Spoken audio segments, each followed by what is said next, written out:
सुप्रभात। आज इस दसम वर्ग में आप सभी दसम वर्ग के विद्यार्थियों का सुस्वागत है। आज संस्कृत व्याकरण के भाग 12 में मैं एक व्याकरण का महत्वपूर्ण अंग की चर्चा करूंगा। इसमें आप पढ़ेंगे आज वाच्य।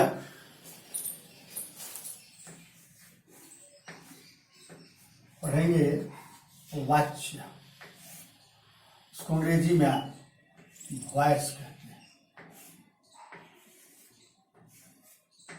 वॉइस कहते हैं। मेरे प्रिय विद्यार्थी, वाच्य किसे कहते हैं, वाच्य कितने प्रकार के होते हैं और इन वाच्यों का प्रयोग किन किन रूपों में आपको पढ़ना है, आज हम इसी विषय को लेकर आप सबों के समक्ष मैं प्रस्तुत हूं।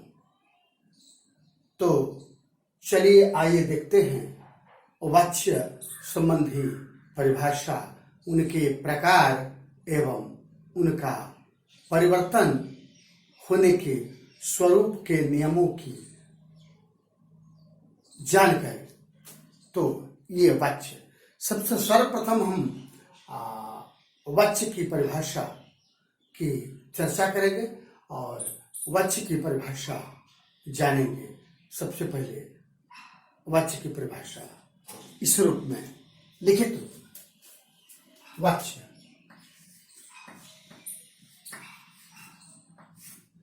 यहां लिखेंगे वाच्य, यानी वाच्य की परिभाषा।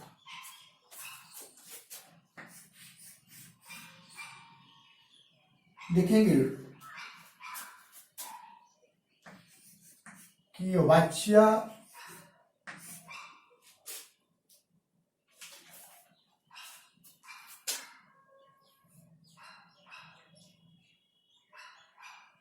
व्याकरण का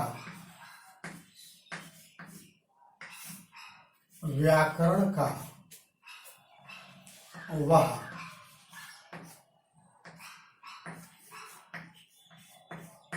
महत्वपूर्ण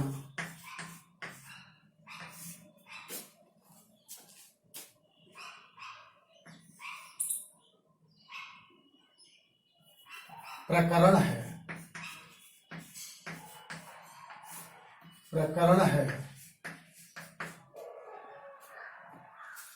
जिसमें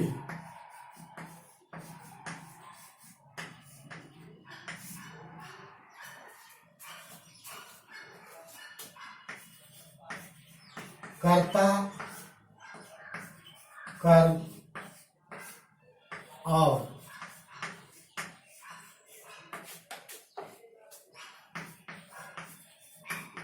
क्रिया की प्रधानता बताई जाती है।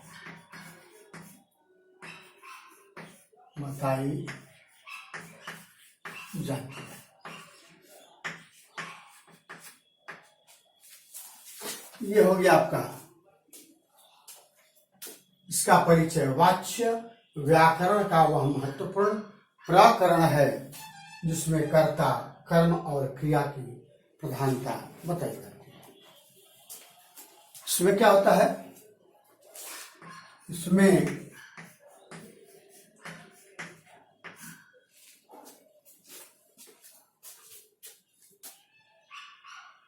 कहीं कर्ता की प्रधानता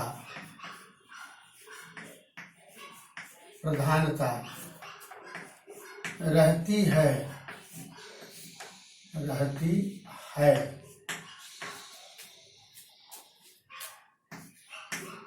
तो कहीं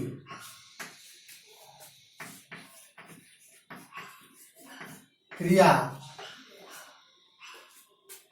अर्थात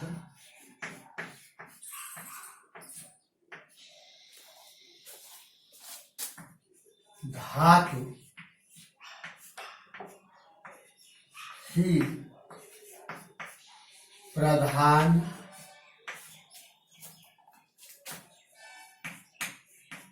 हो जाती है या हो जाया करती है।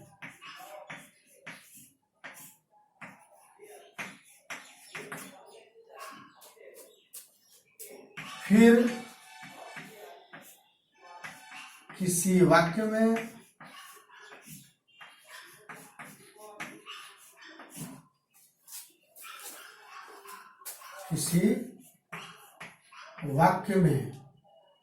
फिर किसी वाक्य में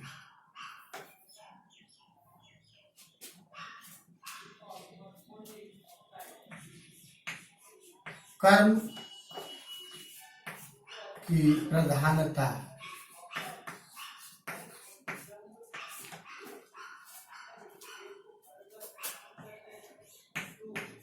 हो जाती है।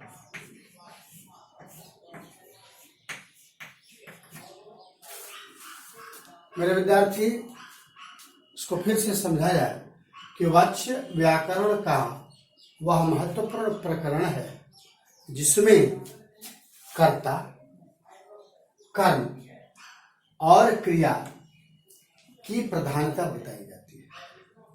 इसमें कहीं कर्ता की प्रधानता रहती है तो कहीं क्रिया अर्थात धातु की धातु ही प्रधान हो जाया करती है। फिर किसी वाक्य में कर्म की प्रधानता हो जाती है। ये वाच्य का परिचय हुआ। अब इनके प्रकारों के बारे में हम लोग देखेंगे। तो आइए अब वाच्य के प्रकारों को हम देखते हैं। इसको लिख लेंगे और याद कर लेंगे।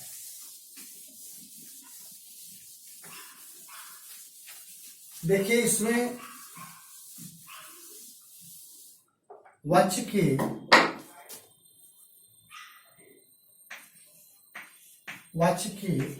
प्रकार के बारे में हम लोग चर्चा करेंगे। तो वाच्य के प्रकार ऐसे 3 हैं। वाच्य के 3 प्रकार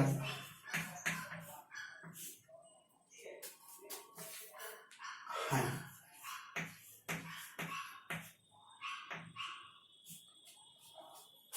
कौन कौन है? पहला है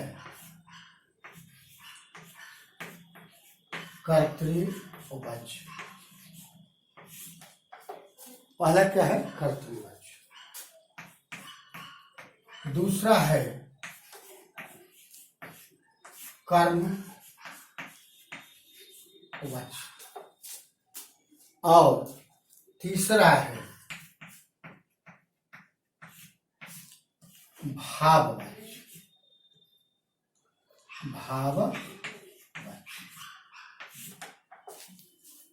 वाच्य के इन्हीं तीनों प्रकारों के संबंध में 10वें वर्ग में पढ़ना है, लेकिन परीक्षोपयोगी 2 ही हैं, कर्तृवाच्य और कर्मवाच्य। प्रायः भाववाच्य से परीक्षा में प्रश्न नहीं पूछे जाते हैं। प्रायः कर्तृवाच्य और कर्मवाच्य में ही पूछे जाते हैं। फिर भी हम लोग इसको देखेंगे, पढ़ेंगे, समझेंगे, जानेंगे, अवश्य जानेंगे। तो बारी बारी से हम इसकी परिभाषा और इसका उदाहरण प्रस्तुत करेंगे, कर्तृवाच्य का भी, कर्म का भी और भाव का भी। तो आइए हम आपको लिए चलते हैं कर्तृवाच्य में।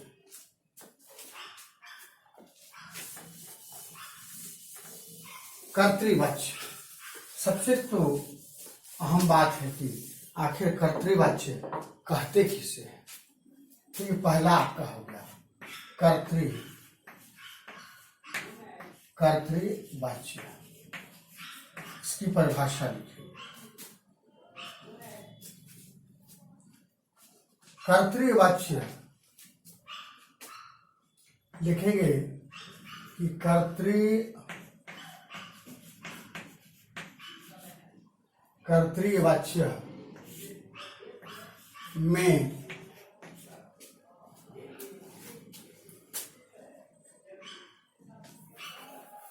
कर्तृवाच्य में कर्ता ही प्रधान होता है। जो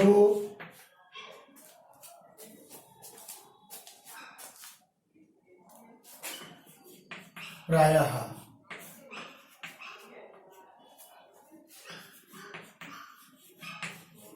प्रथमा विभक्ति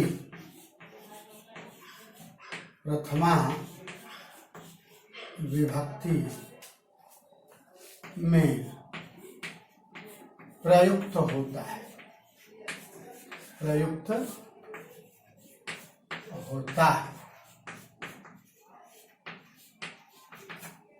ये देखना है कि कर्तृवाच्य में कर्ता ही प्रधान होता है। जो सब्जेक्ट है वही मेन होता है, जो प्रायः प्रथमा विभक्ति में प्रयुक्त होता है। यानी इसका जो प्रयोग होता है वो प्रथमा विभक्ति में होता है। कैसे बालकः, लता, नदी, प्रथमा विभक्ति एक वचन होता है। तो ये आपका कर्तृवाच्य हो गया। लेकिन इसी में भी और ये जानना है कि किसी वाक्य में किसी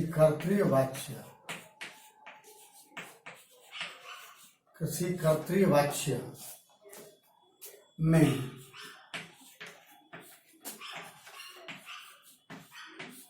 कर्म में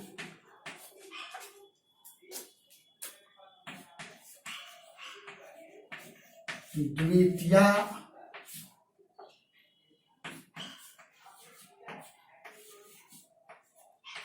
विभक्ति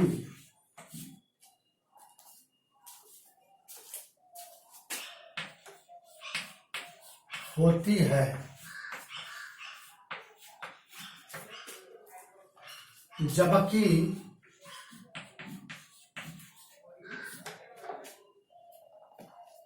क्रिया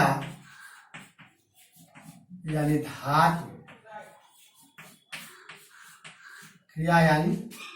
धातु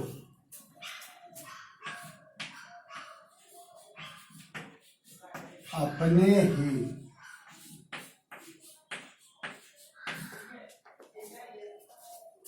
रूप में होती है। अपने ही रूप में होती है, अर्थात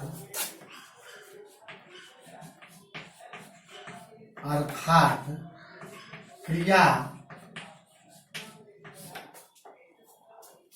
यानी धातु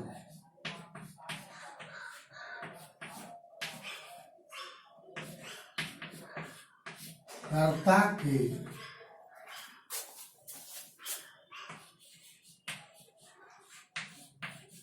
अनुसार ही होती है।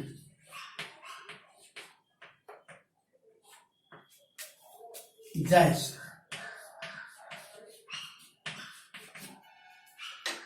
अब देखिए, इसको जानने के लिए जैसे लिखने से पहले इसको जान लेना जरूरी है, क्योंकि केवल लिख लेने से या मेरे लिख देने से आप नहीं समझ पाएंगे। समझना समझाना आवश्यक है। कर्तृवाच्य, सबसे पहले तो ये जान लेना है कि जो कर्तृवाच्य है इसको अंग्रेजी में क्या कहते हैं, एक्टिव वॉइस ना। अच्छा, तो ये कर्तृवाच्य है। इस कर्तृवाच्य में कर्ता ही प्रधान होता है। कौन प्रधान होता है? कर्ता। मेन यही होता है। इस कर्तृवाच्य में कौन होता है? मेन कर्ता होता है। कर्ता ही प्रधान होता है, जो प्रायः प्रथमा विभक्ति में प्रयुक्त होता है। अर्थात कर्ता का जो स्वरूप है, रूप है, वो हमेशा प्रथमा विभक्ति में लगाई जाती है, होती है, प्रयुक्त होता है, प्रयोग किया जाता है। किसको? कर्ता को। किस विभक्ति में? प्रथमा विभक्ति में।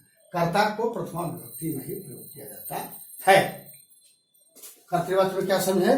कर्तृवाच्य में आपने समझा कि कर्ता प्रधान होता है और उसमें प्रथमा विभक्ति होती है। ठीक है।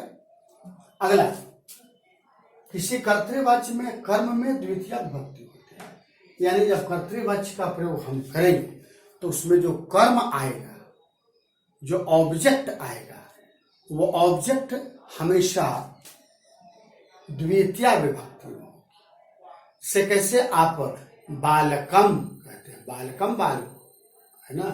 बालका बालको बालका, बालकम बालको बालका, तो बालकम हो जाता है, उस तरह से द्वितीय विभक्ति में हो जाएगा। कौन? कर्म। जबकि क्रिया यानी धातु अपने ही रूप में होती है, वो जीव कर्तृ होता है। लेकिन यह जो क्रिया है, धातु है, कर्ता के अनुसार होती है। कर्ता अगर पुल्लिंग है तो क्रिया भी उस तरह से हो जाती है, स्त्रीलिंग है तो उस तरह से हो जाती है, नपुंसक लिंग है तो उस तरह से हो जाती है। यानी क्रिया जो है, धातु है, वो बदलती है किसके मुताबिक? कर्ता के मुताबिक। तो हम आपको लिए चलते हैं कर्तृवाच्य के कुछ उदाहरण की ओर। जैसे की ओर तो लिखते हैं हम जैसे कर्तृवाच्य का।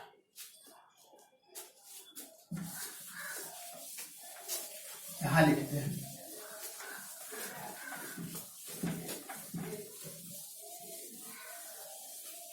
जैसे।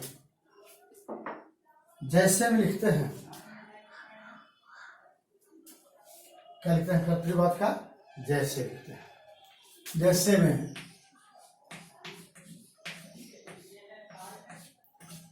रामः पुस्तकं पठति, पुस्तकं पठति। अब ध्यान देने की बात है, अभी आपने पढ़ा कि कर्ता प्रधान होता है। देखिए, कर्ता हो गया राम, राम किताब पढ़ता है, तो राम इसमें प्रधान हो गया, कि राम हो गया प्रथमा विभक्ति में बालका, बालका प्रथमा भक्ति, उस तरह से रामा होता है। और मैंने कहा कि कर्म द्वितीय विभक्ति में, तो बालकम, पुस्तकम द्वितीय विभक्ति में, और क्रिया अपने रूप में रहती है लेकिन कर्ता के अनुसार चलती है। अब देखिए, थर्ड पर्सन सिंगुलर नंबर है, प्रथम पुरुष का एक वचन, तो इसमें ती लग गया पढ़ता तुम। ठीक है। अब इसी प्रकार से और दूसरा उदाहरण देखते हैं। सुमिता है कि देवदत्तः, देवदत्तः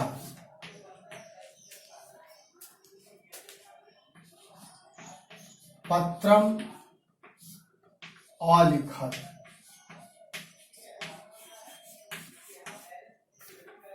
पत्रम अलिखत। मेरे प्रिय विद्यार्थी, देखिए, ये कर्ता है, सब्जेक्ट है, इसमें प्रथम वाक्य लगी, इसमें पत्रम द्वितीय भक्ति लगी, अलिखत हो गया है, लिखा, पास्ट टेंस में, भूतकाल में, लंग लकार में, क्योंकि यह थर्ड पर्सन सिंगुलर नंबर का कर्ता है, तो इसमें अत लग गया, अ और त, बीच में धातु है। ऐसे लंग लकार में आपने पढ़ा होगा कि बीच में खाली जगह होती है इसी धातु को लिखने के लिए। आई किनारे किनारे जो होता है, बाएं और दाहिने लास्ट में, वो विभक्ति मैंने लिखवाया उसमें, इसको समझ लीजिएगा इसको। और भी उदाहरण, जैसे त्वम गच्छ, त्वम गच्छ, तुम जाओ। देखिए, ये हो गया मध्यम पुरुष के एक वचन, उसी के अनुसार क्रिया भी होगी, यानी कर्ता के अनुसार क्रिया हो गई, धातु होगी। और भी उदाहरण,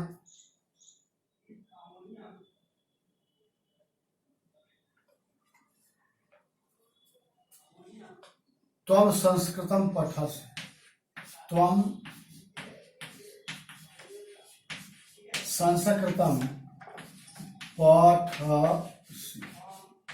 ध्यान दीजिए, त्वम का छ जो हो गया यह लोट लकार में हो गया, और त्वम संस्कृतम पठसि हो गया ये, सॉरी हाँ ये लट लकार में हो गया, ये लोट लकार में आई, लट लकार में वर्तमान काल में ही हो गया, आई हो गया आपका आज्ञानुज्ञा लोट लकार में। त्वम संस्कृतम पठसि, देखिए प्रथमा विभक्ति में आई आपका हो गया, द्वितीय भक्ति में पठसी जो सी लगा यह मध्यम पुरुष की एक वचन की, यानी कर्ता के अनुसार यहाँ धातु हो गई, क्रिया हो गई। और उदाहरण, इसमें और भी उदाहरण है, अहम संस्कृतम, अहम अपि, अहम अपि संस्कृतम पठामि, पठामि, मैं भी संस्कृत पढ़ता हूँ। अब यहाँ अहम जो हो गया यह उत्तम पुरुष का एक वचन प्रथमा विभक्ति में हो गया अहम, अपि हो गया आपका अव्यय, भी संस्कृतम कर्म है यह द्वितीय विभक्ति में हो गई, और पठामी में जो आमी लग गया लट लकार के उत्तम पुरुष के एक वचन के अनुसार ये, यानी कर्ता के अनुसार यहाँ क्रिया हो गई। और भी उदाहरण मिल सकते हैं, है जैसे सह, सा कर दीजिए स्त्री में, सा एकम व्याघ्रम पश्यति। मेरे सुरक्षित विद्यार्थी देखिए यहाँ सा हो गया कर्ता, यानी स्त्रीलिंग में है, तो ये प्रथमा विभक्ति का एक वचन हो गया। और एकम व्याघ्रम कर्म है, उसने एक बाघ को, सॉरी वह एक बाघ देखती है, तो इसमें आपका द्वितीय विभक्ति हो गई क्योंकि कर्म है। और पश्यति में जो ती लगा है लट लकार के थर्ड पर्सन सिंगुलर नंबर के अनुसार यहाँ ती लग गया, यानी कर्ता के अनुसार इसमें क्रिया हो गई धातु। तो मैं समझता हूं कि कर्तृवाच्य के इन 6 उदाहरण से स्पष्ट हो गया होगा जो मैंने परिचय बताया था कर्तृवाच्य। अब आपको हम लिए चलते हैं इस वाच्य का दूसरा भेद कर्मवाच्य।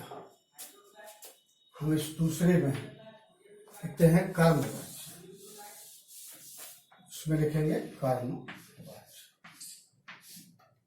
और इसका परिचय बदल जाएगा, परिभाषा बदल जाएगी, जैसे हो जाएगा बदल जाएगा।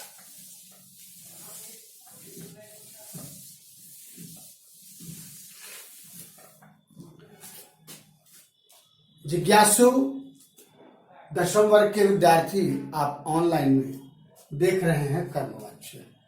इसमें थोड़ा सा परिवर्तन होगा और थोड़ा सा और अधिक बल देना होगा अपने दिमाग पर समझने के लिए। पहले तो इसकी परिभाषा लिखवा देता है कि आखिर कर्मवाच्य किसे कहते हैं। देखेंगे कि इस कर्मवाच्य में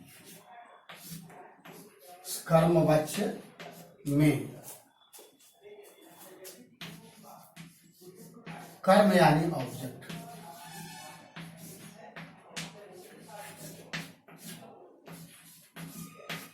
की ही प्रधानता होती है।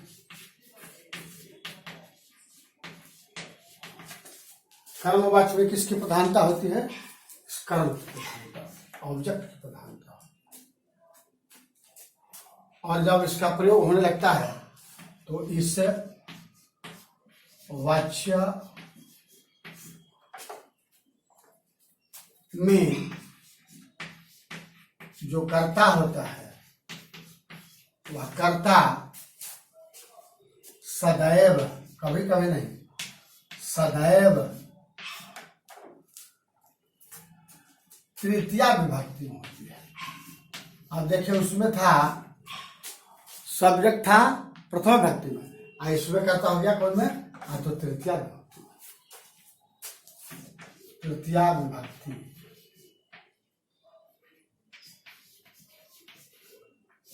तृतीया विभक्ति में होता है, तृतीया विभक्ति में होता है।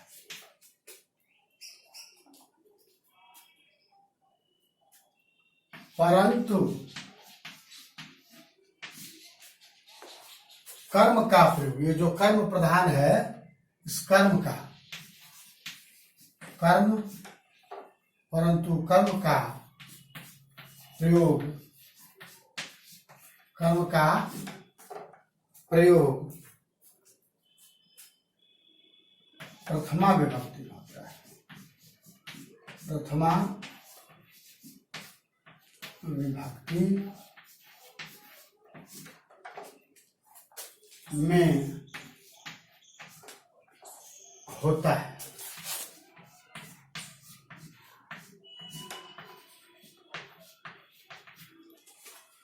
इसको समझ लेना आवश्यक है। कर्मवाच्य में कर्म की प्रधानता होती है, यही मेन होता है, ऑब्जेक्ट ही मेन होता है।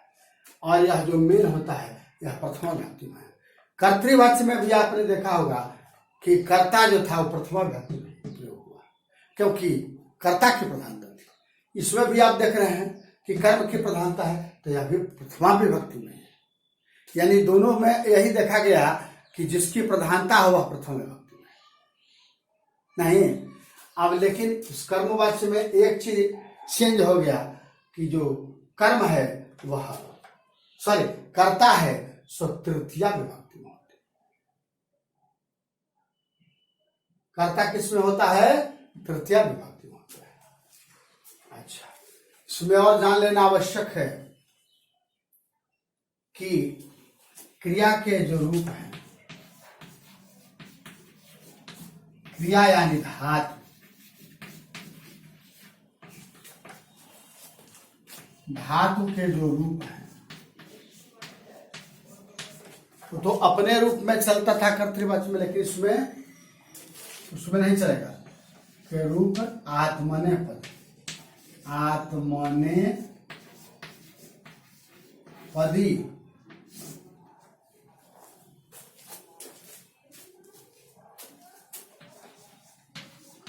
में चलते हैं। यानी धातु के जो रूप चलेंगे वो आत्मनेपदी में। आप तीता अंति सीता ता जो पढ़ते हैं वह परस्मयी पदी है, आई आत्मनेपदी होता है ते ते अंते से थे, इस तरह से ये आत्मनेपदी में चलते हैं। अच्छा, हाँ लिखेंगे कि हाँ क्रिया, हाँ लिखेंगे इस कर्मवाच्य में, हाँ इस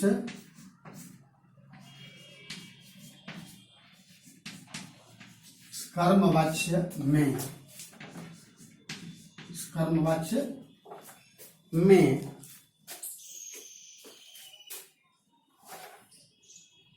कर्मवाच्य में जो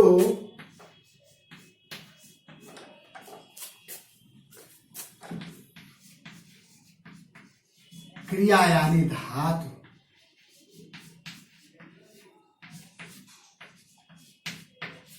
होती है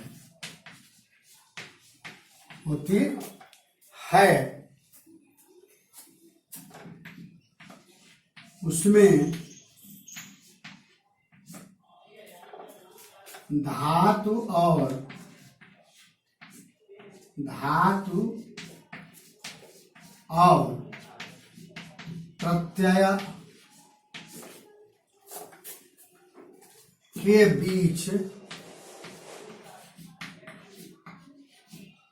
बीच सदा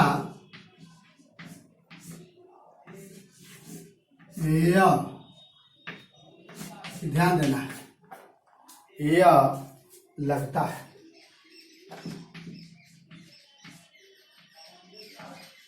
लगता है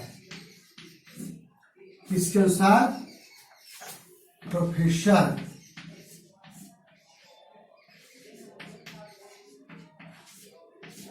बद्री दत्त शास्त्री।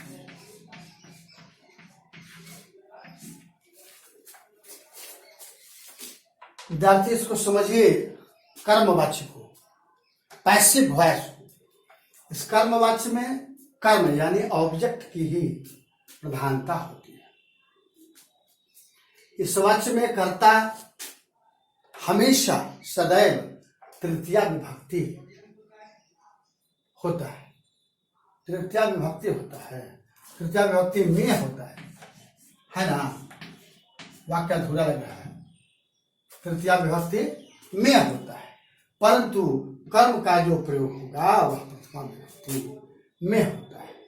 जैसा कि अभी कुछ देर पहले मैंने बताया था कि जिसकी प्रधानता होती है, चाहे वो कर्तृवाच्य हो चाहे कर्मवाच्य हो, वो हमेशा प्रथमा विभक्ति में होता है। लेकिन जब कर्मवाच्य है तो उसमें कर्ता तृतीया विभक्ति में हो जाती है। याद हो गया? अब बात आती है क्रिया की, तो यह इसमें कर्मवाच्य में आत्मनेपदी में इनके रूप चलने लग जाते हैं। हाँ, इस कर्मवाच्य में जो क्रिया यानी धातु होती है, तो उसमें धातु और प्रत्यय के बीच में हमेशा य लगता है। इसको ध्यान देना है। पठ्यते, लिख्यते, हस्यते, इस तरह से य का आगमन अवश्य होता है। इस य को याद रखना है। जब भी कर्मवाच्य की बात आवे, जब भी कर्मवाच्य की बात आवे, उसमें य जरूर रखना है। कर्मवाच्य य, कर्मवाच्य य, ऐसा कहना है। संस्कृत के बहुत विद्वान और वैयाकरण प्रोफेसर, क्या नाम है इनका? प्रोफेसर बद्री दत्त शास्त्री। और भी लोगों का ऐसा मत है कि ऐसा होता है। अब मैं इसका उदाहरण पेश करता हूं, जैसे पेश करता हूं। लिखता हूं, अब देखें, ये कर्तृवाच्य से थोड़ा सा कठिन है, क्योंकि इसमें साधारण रूप से थोड़ा सा हट करके और अन्य चीज इसमें लगाई जाती है।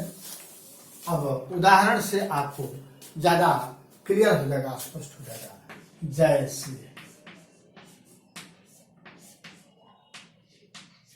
अब किस तरह से तृतीया विभक्ति हो जाती है, कर्ता आकर्म प्रथमा विभक्ति में रह जाता है। अब जैसे उदाहरण हम आपको देते हैं। अब जैसे देखिए,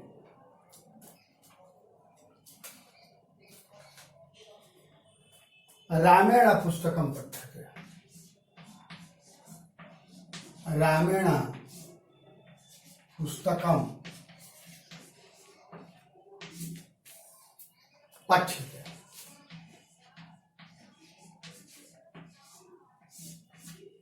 ध्यान देने की बात है,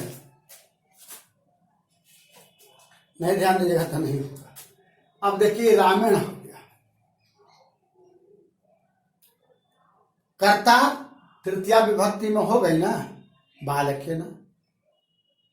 आकर्म की प्रधानता है, रमेश के द्वारा पुस्तक पढ़ी जाती है, तो पढ़ी क्या जाती है? पुस्तक।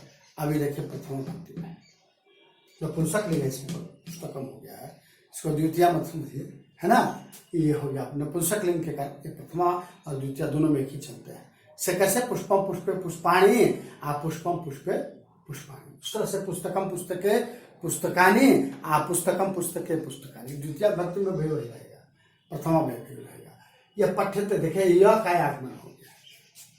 अभी मैंने लिखा था कि कर्मवाच्य में यह अवश्य आ जाता है। और एक चीज और है, पठ में ठ हलंत देख रहे हैं ना, यानी मूल धातु का प्रयोग होता है।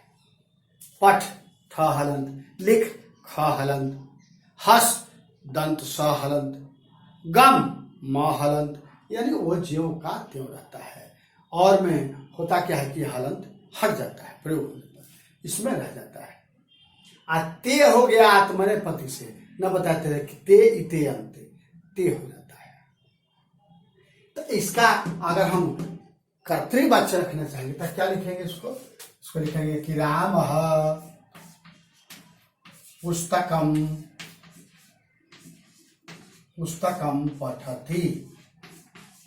अब कैसे एक्टिव से पैसिव बनाते हैं, ये आपका एक्टिव वॉइस हो गया, आइए पैसिव वॉइस भी हो गया ये। अब रामा पुस्तकम पठति, राम पुस्तक पढ़ता है ना। अब रामा जो प्रथमा है इसको क्या कर दिए, तृतीया में कर दिए, क्योंकि करता तो तृतीया में हो गया। आई जो कर्म प्रधान हो गया है, ये तो प्रथमा व्यक्ति में रहेगी ही रहेगी। आज जो पठती है लट लकार का, ये पठ्यते हो गया आत्मनेपदी के अनुसार। विद्यार्थी आपको मैं बता देता हूं कि एक्टिव वॉइस से पैसिव वॉइस में बदलने के लिए, यानी कर्तृवाच्य से कर्मवाच्य बदलने के लिए आपको परीक्षा में जब भी पूछे जाएंगे वो केवल और केवल लट लकार से ही प्रश्न पूछे जाते हैं। इसलिए लट लकार से इतर लट लकार को छोड़कर और दूसरा लकार में न समझने की कोशिश करें। इसलिए क्योंकि आपको परीक्षा में नहीं ही पूछे जाएंगे, इसलिए फोकस रहे इस लट लकार पर, यानी लट लकार के ही रूप धातु आपको पढ़ना है, इसी को चेंज करना है पैसिव वॉइस में, यानी कर्मवाच्य में। कर्तृवाच्य से कर्तृवाच्य में कम पूछता है, लेकिन कर्तृवाच्य से कर्मवाच्य में ज्यादा पूछता है। अंग्रेजी में भी तो प्राय ऐसा ही होता है। तो मेरे प्रिय विद्यार्थी, लट लकार का ये जो रूप है इससे आत्मनेपदी में बदलना होता है परीक्षा में। इस पर ज्यादा फोकस करना है, इस पर ज्यादा ध्यान देना है। चलिए और उदाहरण पर हम ध्यान देते हैं। मैं समझता हूं कि आप लोग समझते जा रहे हैं। वैसे जब डाउट क्लास होगा तो उसमें आप पूछ सकते हैं। सहर्ष। अब दूसरा उदाहरण वाल्मीकि के रूप में,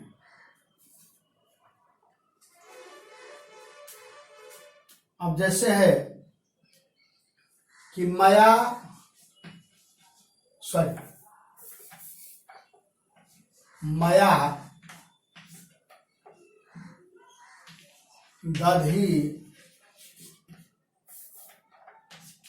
दधि खाद्यते।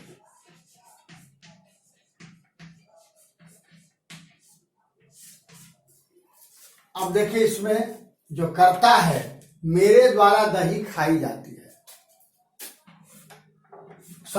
मेरे द्वारा दही खाया जाता है। दही तो पुलिंग रहता है, खाया जाता है, खाई जाती है। तो मेरे द्वारा दही खाया जाता है, कि मेरे द्वारा, देखिए ये कर्म है दधि ना, ये आपको प्रथमा विभक्ति में हो गया। ये आपका जो कर्ता है वह तृतीया विभक्ति में हो गया, कर्मवाच्य में ही होता है। कौन हम लोग बता रहे हैं, कर्मवाच्य ना, कर्मवाच्य। अब इस कर्मवाच्य में ही होता है कि कर्ता तृतीया विभक्ति में हो गया, आई प्रथम विभक्ति में, आई आत्मनेपदी के चलते ते हो गया। और सबसे ध्यान देने वाली बात है यह, यानी कर्मवाच्य में यह अवश्य होता है, यह का आगमन होता है, ध्यान देना है। खाद्यते जो यह है, ठीक है। और उदाहरण,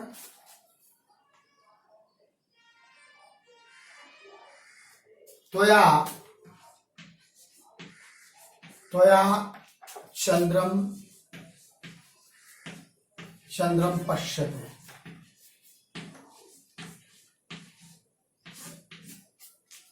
अब यहां त्वया हो गया तृतीया विभक्ति, यहां हो गया कर्म जो है वो प्रथमा विभक्ति में। अब पश्यते यह का फिर आगमन देखिए यहां हो गया, आते हो गया सो आत्मनेपद। मैं समझता हूं कि आप इन दोनों को, कर्तृवाच्य को आकर्मवाच्य को भली भांति समझ गए होंगे। भाववाच्य से लगभग प्रश्न पूछे नहीं जाते हैं, इसलिए इसको मैं छोड़े जाता हूं। और इसी के साथ आज इस वाच्य प्रकरण का ऑनलाइन अध्ययन की समाप्ति की इजाजत चाहूंगा। जय मां सरस्वती।